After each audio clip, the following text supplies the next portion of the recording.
Cuba tengok video ni. Ada tuyul ya kan? Ayo tak dengar. Orasi. Aku ulang terbang dengan. Jangan takut, boleh. Indo.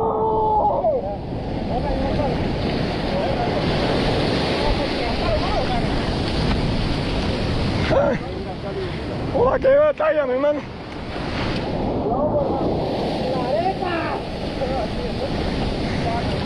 Kewa tayar ya kan?